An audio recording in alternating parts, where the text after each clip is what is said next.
வாங்க. ஸோ அதில் வந்து எங்கே எப்படி கிராஸ் இருக்குது, எந்த இடத்துல ரோடு இருக்குது, எதை ஃபேஸ் பண்ணி லேண்ட் இருக்குது, இப்படிங்கிற விஷயத்தை வந்து பொதுவாக கேட்காம டைரெக்ஷன் என்ன டைரெக்ஷனை பார்த்துருக்குது, நார்த்தா சவுத்தா ஈஸ்ட் அப்படின்னு கேட்பாங்க. அதை மட்டும் சொல்லுவாங்க. இதை வச்சு பிளான் பண்ணுவாங்க. ஒரு டிராயிங்கை பிளான் பண்ணி எல்லாம் ஃபைனல் பண்ணி அந்த பில்டிங்கை போய் அங்கே ஆரம்பிக்கும் போது பார்த்தோம்னா அங்கே ஒரு பில்டிங்கில் ஒரு கிராஸ் இருக்கும், இந்த இடத்துல ஒரு சின்ன கட் வரும். இந்த மாதிரி வந்து நிறைய விஷயங்கள் இருக்கும். அதனால் என்ன, முதல்ல வந்து ஒரு பில்டிங் கட்ட வர்றாங்க அப்படின்னு சொன்னால் முதல்ல அந்த இடத்த போய் பார்த்துடணும்.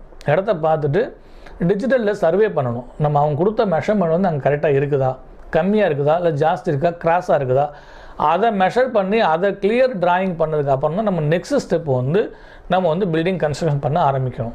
ஸோ இந்த பில்டிங் கன்ஸ்ட்ரக்ஷன் பண்ண ஆரம்பிக்கும் போது நிறைய விஷயங்கள் இதில் வந்து நிறைய மாற்றங்கள் இருக்குது. எப்படின்னு சொன்னால், நீங்கள் சிமெண்ட் எடுத்தீங்கன்னா இன்றைக்கி வந்து 220 ரூபாயில் ஸ்டார்ட் பண்ணி 490 ரூபா 500 ரூபா வரைக்குமே இன்றைக்கி சிமெண்ட் வந்துருச்சு. ஏன் 220 ரூபாய்க்கு கட்டக்கூடாது, ஏன் 490 ரூபாய்க்கு கட்டணும் அப்படிங்கிற ஒரு